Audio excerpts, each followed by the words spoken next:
मेरा नाम नारायण सिंह नेगी, ग्राम भणज, विकासखंड अगस्त्यमुनि, जिला रुद्रप्रयाग। कितने समय हो गए नेगी जी खेती कृषि करते करते? ये पूरा जीवन 18 साल की उम्र से लगभग मैंने ये कृषि बागवानी करना शुरू कर दिया था। आज 62 साल की उम्र हो गई। लगातार मेरा यही काम रहा। लगभग 45 साल से खेती करते? 45 साल से लगभग कृषि में बागवानी ज़्यादा की मैंने। हॉर्टिकल्चर पर आधारित बागवानी ज़्यादा की। कैसा रहा है सफ़र पिछले 45 सालों में? मतलब इसी में सारा परिवार पाला गया, बच्चे पढ़ाए गए, मकान बनाए गए, सब इसी पर आधारित था। कोई नौकरी नहीं थी। और कोई बड़ी अपनी फार्म है ये जहाँ पे खेती कर रहे हैं? ये करीबन 3 हेक्टेयर के करीब होगी। 3 हेक्टेयर की है। और इसमें हम क्या क्या करते हैं?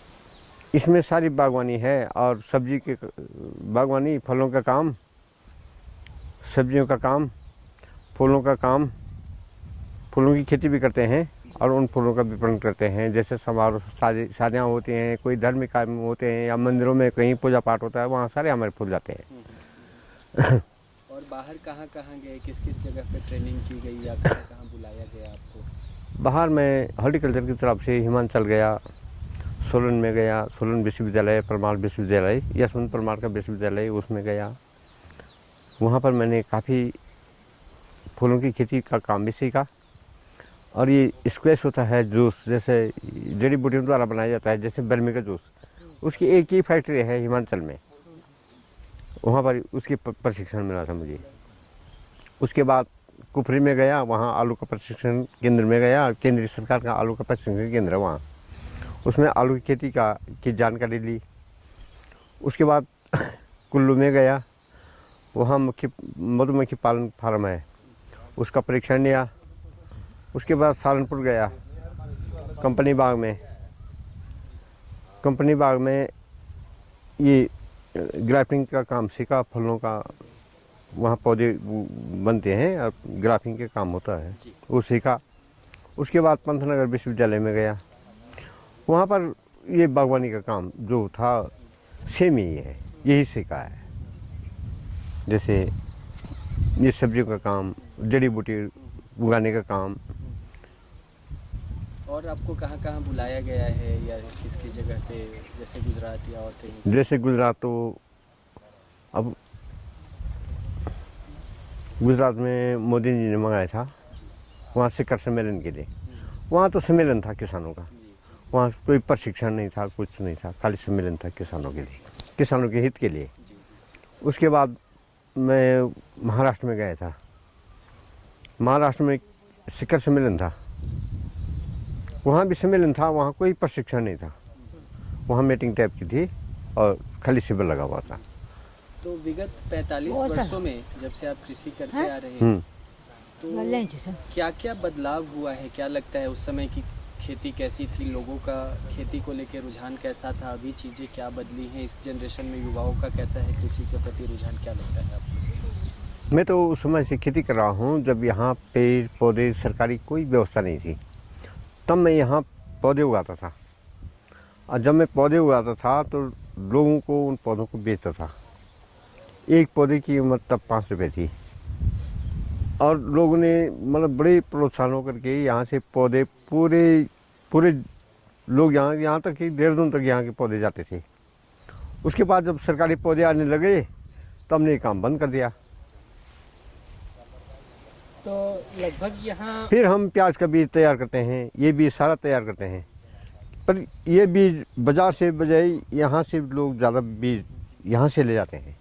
एक मेरा व्यक्तिगत प्रश्न है, पौधे यहाँ से ले जाते हैं और बीज यहाँ से ले जाते हैं। ऐसा क्या है कि उन्हीं संसाधनों में, उसी जो प्रॉब्लम्स है, उन्हीं पहाड़ों में रह के आपने इतना अच्छा कृषि किया है और बाकी लोग सिर्फ जो नहीं कर पा रहे हैं उसके विषय में बात करते हैं, तो आपने ऐसा अलग क्या किया जो आप सफल हुए और बाकी लोग कृषि में कहीं ना कहीं पीछे? लोग ज़्यादा नौकरी की होड़ में लगे रहते थे, लेकिन मेरी नौकरी में न मेरी इतनी शिक्षित योग्यता थी और न मैं नौकरी के पीछे नहीं भागा। फिर मैंने ये काम अपना लिया। लोगों ने इसमें भाग इसलिए नहीं लिया क्योंकि बिना नौकरी का लोगों का गुजारा नहीं होता, यहाँ मुश्किल था, तो लोगों की नौकरी की ओर ज़्यादा होड़ मच गई और जिनके पास ज़्यादा पैसा हो गए वो यहाँ छोड़ कर भाग गए, उनके पास ज़मीन से भी वो विकलांग थे। कुछ सरकार जैसे कहती है ना कि यहाँ पलायन रोको, वो यहाँ रह के करेंगे क्या? उनके पास 2-3 दिन तो खेत हैं, तो उन खेतों में न पानी है, वर्षा पर आधारित रहते हैं लोग।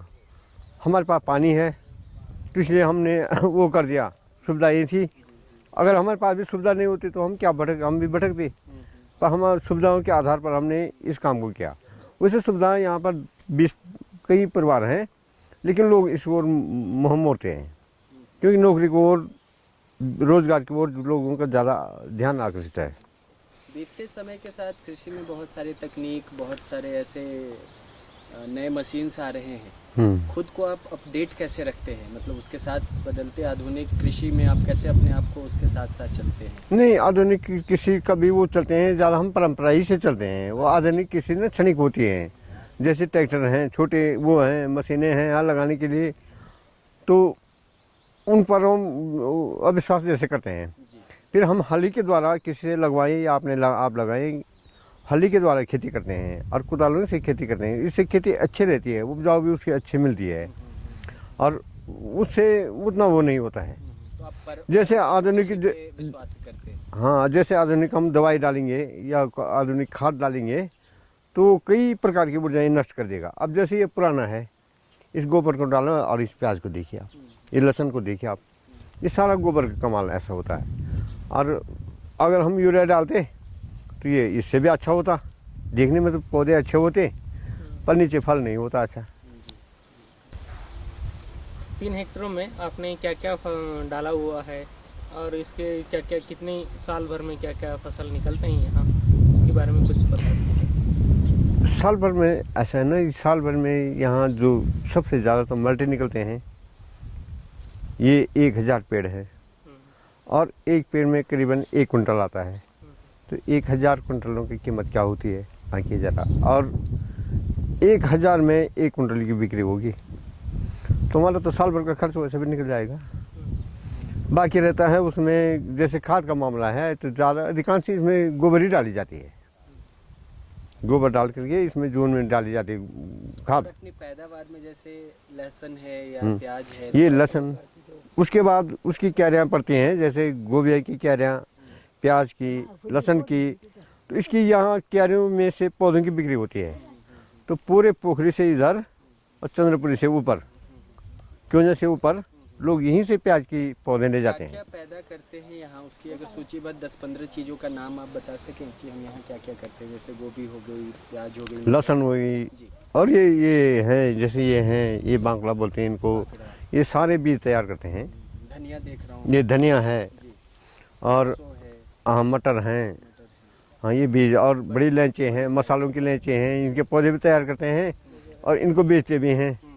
ये आज की डेट पर 1200 रुपये किलो जाती है। जैसे प्याज हुआ, धनिया हुआ, लहसुन हुआ, ये तो बीज ही तो है, लहसुन भी है ना। और ये छोटे मटर हुए, मसूर हुई दाल, मसूर का उत्पादन मैं ज़्यादा करता हूँ। सब्जियों में यही है, फूल, ये गोभी है, जैसे ब्रोकली है, इसका बीज तैयार करता हूँ अच्छा खासा, और बंद गोभी का भी बीज तैयार करता हूँ। अदरक है, उसका बीज, और ये सारे फिर इसकी बीजों की बिक्री करता हूँ। और जैसे तोरई, ये सब्जियों में है, जैसे कद्दू है, तोरई है, और लौकी हैं, और ये लौकी और ये चचने नहीं होते हैं, चचने लंबे वाले, वो हैं, खीरे, ककड़ी मोटी वाली, वो हैं, ये सारे बीज तैयार करता हूँ।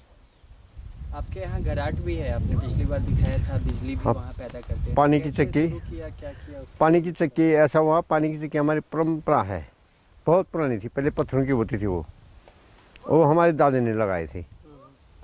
उसके बाद हमारे पिताजी ने चलाई उसको, फिर मैंने उसको नए मॉडल में परिवर्तन किया ऊर्जा विभाग के सहयोग से। ऊर्जा विभाग ने मेरे को अपार सहयोग दिया, उसको बनाने में सामान भी दिया और बहुत अच्छा सहयोग किया।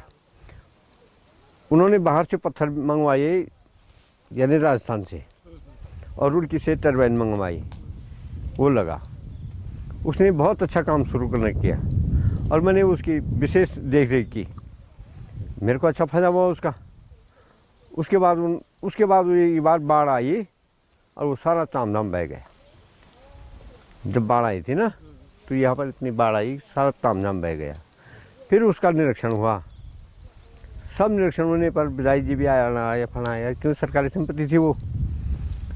और उसके बाद उन्होंने विभाग ने फिर वही सामान फिर दे दिया, फिर सरकार ने उसको बनाने के लिए सहयोग भी दिया और वो फिर बन गया। फिर उसमें भी दिन को पिसाई होती है और रात भर अपनी बिजली चलती है, जब चाहो तब बिजली चलती है। तो कितनी बिजली की पैदावार होती है? इसमें पानी पर आधारित होता है। अगर पानी कम हो तो 1 ही किलोवाट होती है और पानी ज़्यादा हो तो 3 किलोवाट भी चली जाती है। पानी पर आधारित होता है। जैसे बरसात में तो बिजली था। हाँ, आप बिजली को जमा भी कर पाते हैं या वो अभी जमा करने का उसमें कोई वो नहीं है, सिस्टम ऐसा सिस्टम नहीं लगा नहीं उसमें। लग पाया? हाँ, क्योंकि ठेकेदार ने एक मशीन होती है उसको तो पता नहीं कहाँ बेच दी, उसका पेमेंट भी नहीं होने पाए पर वो मशीन ही नहीं दिया उसने। यहाँ वो 10-15 हज़ार की है, वो बेच दी वो की कहीं। फिर विभाग ने वैसे उसका पेमेंट तो रोक दिया और उसने आप तक नहीं पहुँचाया। वो मेरे को खुद खरीदनी पड़ेगी। हमारे जीवन में आप चूँकि इतने अच्छे कृषि कर रहे हैं, लोगों का भला भी है उसमें, तो कृषि का क्या महत्व है ये अगर कोई छोटे में पूछे तो आप कैसे समझाएंगे ताकि आने वाले समय में लोग कृषि पे और बल दे सके? तो आपको क्या लगता है?